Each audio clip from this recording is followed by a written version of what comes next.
The suffocating alkali dust of the New Mexico territory rose in blinding, swirling clouds as Billy the Kid and his companions rode toward the cluster of ramshackle buildings known as Widow's Peak. It was the desperate spring of 1881, and the very air was charged with a palpable tension, thick and metallic, like the smell of impending rain or freshly drawn blood. The name William H. Bonney was already synonymous with sudden necessary violence across the arid plains. Billy, Tom O'Folliard, Charlie Boder, and Doc Scurlock dismounted near the town's deserted watering trough. Widow's Peak was dead silent. No children playing, no music from the saloon, just the insistent creak of a badly maintained wooden sign swaying in the hot wind. This silence was the worst kind, the kind that screamed of fear.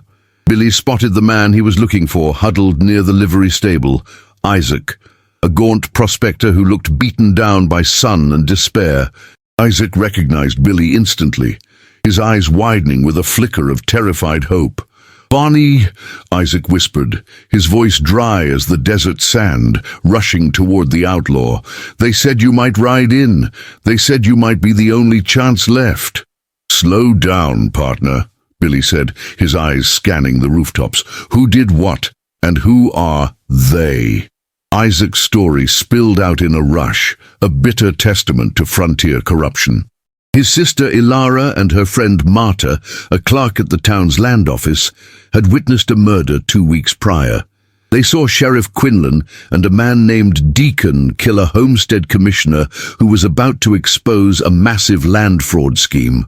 The scheme involved the sheriff, the commissioner's documents, and a wealthy, unseen railroad magnate. Ilara and Marta took the account books. They were hiding them, trying to get them to Santa Fe, Isaac explained, wringing his hands. But Quinlan found out.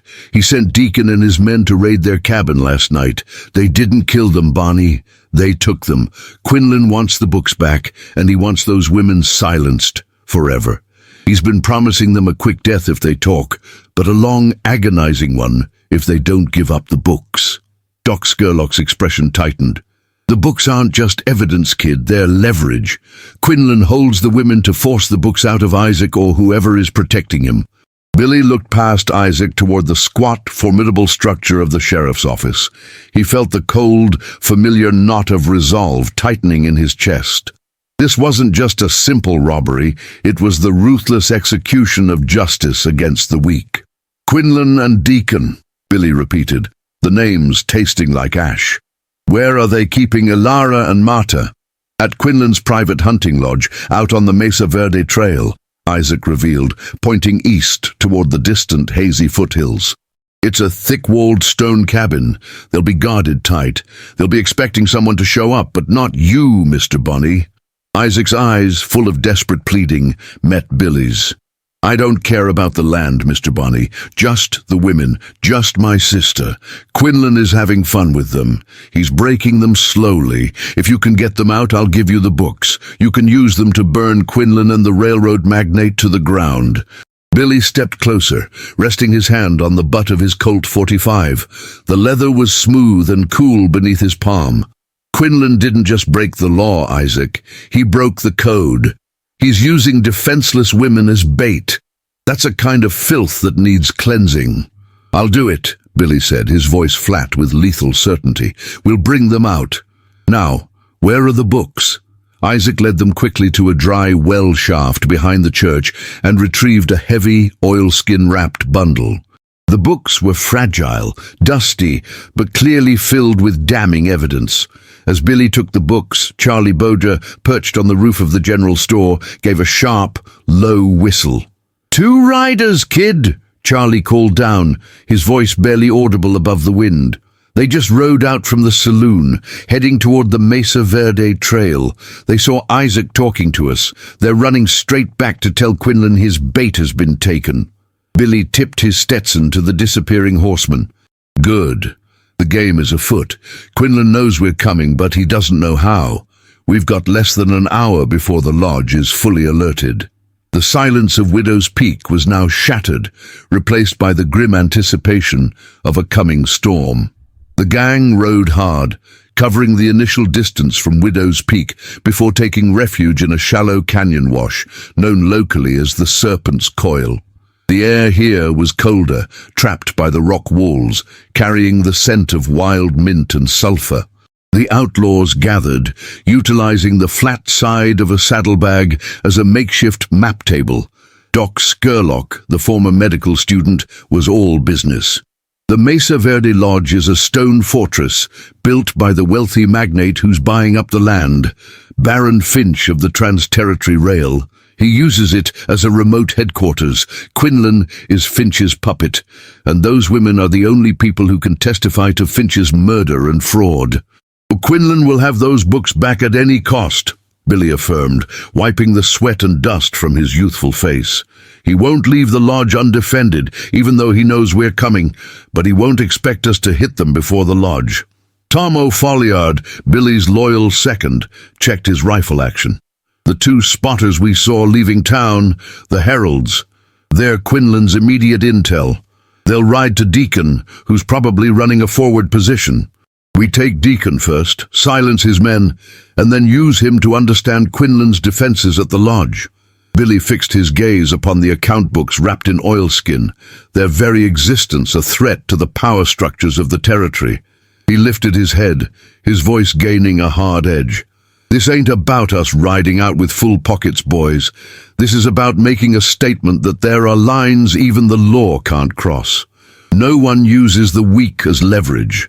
If Quinlan offers us a bribe, or if Finch's men show up trying to buy the women's silence, we turn it down. We are the reckoning, not the hired help. We bring them out, or we burn the whole damnable scheme down with them. Jose Chavez y Chavez, the quiet tracker, pointed to a thin, winding line on the map. There is an old Navajo trading path. It meets the main Mesa Verde trail just before it climbs the foothills. It's an easy ambush point.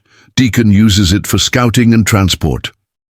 Charlie, Doc, you two ride with Jose, get ahead. Find Deacon's forward camp. He won't be at the lodge. He'll be covering Quinlan's rear, watching for Isaac, Billy planned, his mind running faster than any of their horses. I want Deacon and his men captured alive. We need to know where the guards are positioned inside the lodge, and we need to know if Quinlan has a contingency plan to execute the women if we get too close. Charlie Bodra, armed with his trademark Winchester, nodded grimly. Deacon's a low-life gunslinger, kid. He'll break easily when he's staring down the barrel. The two groups split, Charlie, Doc, and Jose taking the rougher, faster Navajo trail. Billy and Tom O'Folliard remained behind to cover the rear and intercept the two Heralds who were already riding hard. The confrontation with the Heralds was brief and brutal. Billy and Tom waited near a dry gulch. The two riders, cocky and focused on their mission, rode straight into the trap. Tom's well-aimed shots took out their horses, sending both men tumbling into the gravel. They surrendered immediately, their bravado evaporating in the face of the kid's cold stare. Under intense, silent questioning, the Heralds revealed that Quinlan was expecting them to hit the lodge head-on. The sheriff had even laid a trap. 4 riflemen were hidden on a ledge, overlooking the only approach road to the lodge, ready to rain down fire. Quinlan thinks he's smart, Billy sneered, adjusting his bandana. He's using the landscape as his weapon. The Heralds were quickly silenced and left for the buzzards, a necessary grim warning left on the trail. Billy and Tom rode to rejoin the others near the ambush point. The metallic clink of spurs against stone, the scent of horse sweat, and the heavy atmosphere of impending action defined the wait. As the sun began to dip, casting long crimson shadows, Charlie, Doc, and Jose returned. They had found Deacon's camp, a small, protected hollow, a mile from the Navajo Trail junction. Deacon and 2 hired men were enjoying a game of cards, oblivious to the approaching danger. "Deacon is ours, kid," Doc confirmed, his eyes alight with grim satisfaction. "The path to the lodge is clear, but the trap is still set. Now we ride back and take the poison." The gang mounted their horses, the sound of their hooves muffled by the loose desert sand, riding with renewed focus toward the canyon, where Deacon and his men awaited their unexpected justice. The ambush of Deacon's forward camp was executed with practiced, surgical silence just as twilight bled across the sky. Charlie Baudry and José Chávez y Chávez used the rising wind to mask their approach, moving through the thick scrub brush like true desert phantoms. Deacon and his two partners, Slick and Clay, were gathered around a small, sputtering fire, their voices loud and careless. The confrontation was instantaneous. A well-placed shot from Charlie's Winchester hit the fire, sending sparks and hot embers flying, momentarily blinding the gunman. Before they could recover, Billy and the others burst from the darkness, Colts leveled and ready. "Don't move, Deacon," Billy commanded, his voice sharp. "The cards are played, and you lost." Reb, Deacon, a greasy, broad-shouldered man with the cruelty of a snake in his eyes, spat a curse but surrendered. He was tough, but not foolish enough to challenge the kid at close range and outnumbered.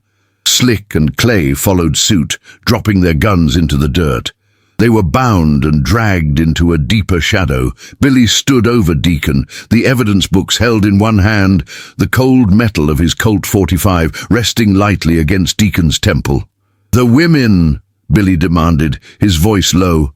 "Where are they being held inside the lodge? And what about the rifleman on the cliff face, the ambush trap?" Deacon, seeing the books, the proof of his guilt, knew his cause was lost. He confessed quickly, desperately, hoping to buy a quick death. "They're in the back cellar, Bonnie, tied to the main support pillar. Quinlan's got 4 men on the ridge, the watchman, waiting for you to ride up the main road. He's also got a dynamite cache rigged to the cellar door. If you get too close, or if he hears heavy fire, he's going to blow the whole cabin, and the women with it." Doc Scurlock recoiled slightly. "Dynamite! Quinlan planned to destroy all the evidence and the witnesses, framing us for the destruction." Billy's youthful face tightened into a mask of pure, concentrated rage. The sheer, cowardly magnitude of Quinlan's plan, murdering 2 women and destroying evidence to protect a railroad baron, was an offense to the rough justice of the West. "The watchmen," Charlie interrupted, pointing toward the high cliffs. "If we bypass them, they'll see us approaching the lodge from the rear. We have to neutralize that high ground first." "No bypass," Billy decided. "We hit them now. They'll be expecting us at dawn, not in the pitch black. Tom, you and Charlie take the high trail, silent approach. No rifle shots, only knives and fists. Get rid of the watchman." Tom and Charlie climbed the shale, their movements slow and painfully deliberate, their heavy leather chaps scraping silently against the rock face. The air grew thinner and colder as they ascended, and the moonlight, now visible through the thin clouds, cast the entire canyon in an eerie silver-blue glow. They could smell the stale tobacco and cheap whiskey wafting down from the watchman's hiding spot, a clear sign of their complacency and arrogance. The silence they maintained was absolute, a testament to their skill. The only sound was the faint, rhythmic pounding of their hearts against the vast emptiness of the desert night. The 2 trusted outlaws vanished again, moving like hunters into the high terrain. Billy turned back to Deacon, who was trembling, now begging. "I told you everything, Bonnie. Let me ride out. I deserve to live." Billy looked at the books, then at the man. "You helped a man use defenseless women as bait, Deacon. And you planned to watch them die in a dynamite blast. That's a long way down, partner." Justice was swift. Billy nodded to José, who carried out the grim execution of Deacon and his 2 men, ensuring the silence of their dark secrets. The only sounds were the dry wind and the distant cry of a coyote.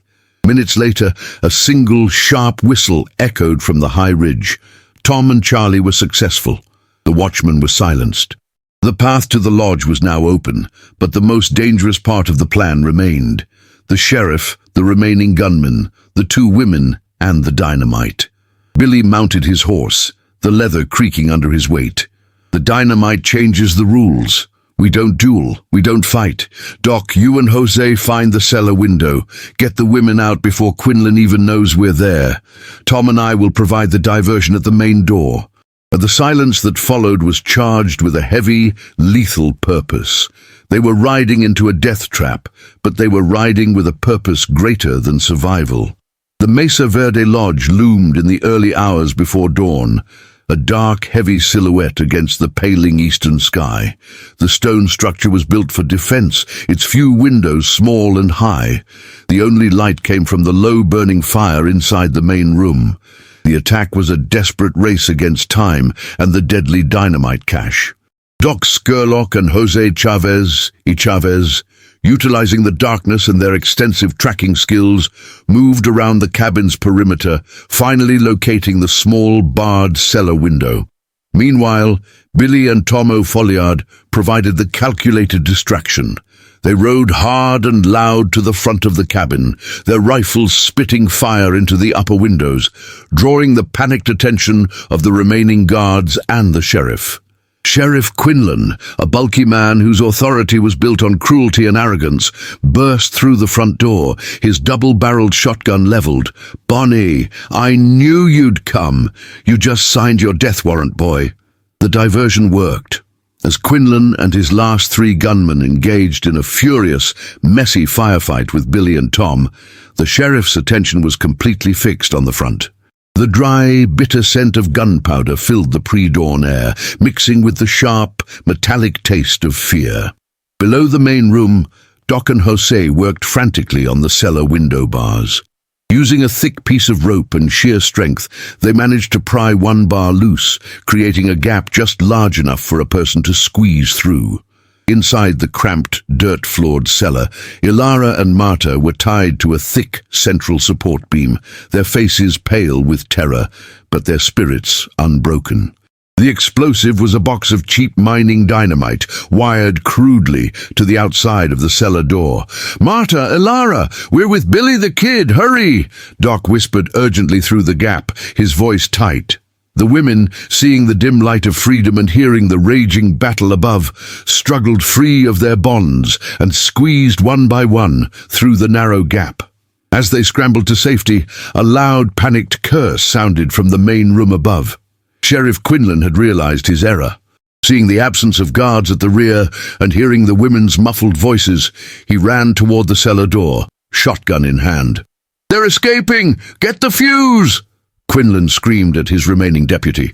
Billy and Tom, sensing the shift in the fight, sprinted forward. Tom slammed his shoulder into the main door just as Quinlan reached the cellar. The sheriff, thrown off balance, dropped his shotgun. The room was a maelstrom of flying wood splinters, broken glass, and gunpowder smoke that choked the lungs and stung the eyes. Billy, having emptied one Colt, tossed it aside without a glance and drew a second, moving relentlessly towards the deputy guarding the fuse. The fight was now hand-to-hand in spots. Doc Scurlock used the heavy butt of his Remington like a club, knocking a gunman senseless against a support beam. The screams of the wounded mixed with the metallic clack of reloading rifles, creating a horrifying soundtrack to the end of Sheriff Quinlan's tyrannical rule.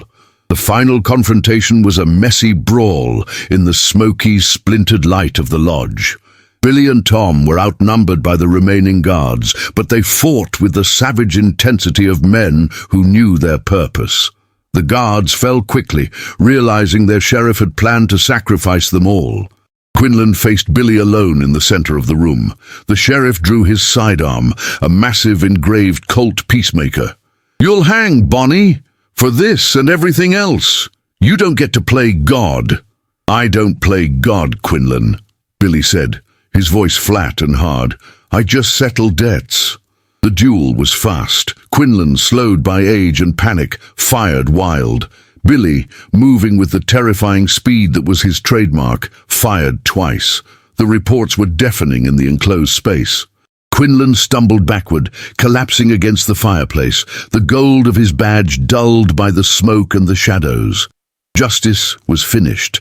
In the ensuing silence, the only sound was the drip of cooling metal and the frantic breathing of the surviving outlaws. Billy holstered his smoking pistol, his eyes sweeping over the carnage, registering the cost of their righteous fury. Doc Scurlock quickly gathered the crucial documents, the manifest of the bribery payments and the sheriff's personal ledger detailing Baron Finch's involvement, ensuring the evidence was protected from the coming official investigation. This was the true treasure they had come for, far more valuable than any gold. Doc Scurlock and Jose rushed in, having secured the women a safe distance away. Doc immediately cut the crude dynamite fuse, neutralizing the final, most brutal trap. The sun crested the Mesa Verde, bathing the stone lodge in a cold, clean light. The gang stood amidst the quiet wreckage, securing the land commissioner's books and Quinlan's written orders, all the damning evidence needed to implicate Baron Finch and Judge Barrow in Santa Fe. They had won the battle, rescuing the women and administering justice. Before riding out, Billy took Quinlan's tarnished sheriff's star. He walked to the main road and used a thick nail to affix the badge upside down on the lodge's main gate, a grim, clear message to any lawman or hired gun who rode up seeking payment. This was a territory where corruption would be punished, badge or no badge. The final act of defiance was complete. The stage was now set for their flight and the birth of the legend. Billy rode back toward Widow's Peak alone, riding out of the sun and the rising dust. He found Isaac waiting, his face drawn with anxiety. Billy dismounted, his boots crunching the dust. "They're safe, Isaac. Both of them. Ilara and Marta are with Doc and the others. They're free." Billy handed Isaac the oilskin-wrapped account books and the sheriff's sealed orders. "Take these." They name Quinlan, they name the judge, and they name Baron Finch. "Use them to burn the whole scheme to the ground. Your sister is safe because she spoke the truth. Don't let that truth die." Isaac wept, gripping the books as if they were life itself. "You did it, Bonnie. You saved them. They'll never forget what you did here." Billy merely tipped his sweat-soaked Stetson. "Ride with your sister, Isaac. Ride far. The law is coming, and they won't be asking questions." The sun had barely begun its descent when the first posse arrived at the Mesa Verde Lodge. They found a scene of absolute carnage. Sheriff Quinlan and his men dead, the lodge ransacked, and a clear trail leading away into the desolate landscape. The message was clear. The outlaws had been here, and justice had been administered with extreme prejudice. The scale of the crime, the murder of a high-ranking sheriff, and the implication of the powerful trans-territory rail baron, elevated the pursuit from a local manhunt to a federal mandate. The territory was immediately flooded with U.S. Marshals and the tireless bounty hunters funded by Baron Finch. Billy the Kid and his gang fled eastward into the relentless heat and treacherous terrain of the New Mexico Badlands, where the only constants were the scraping wind and the distant circling buzzards. They finally stopped at a hidden oasis near a fault line, the air heavy with the scent of ozone and sage. Doc Scurlock checked the map, his face grim.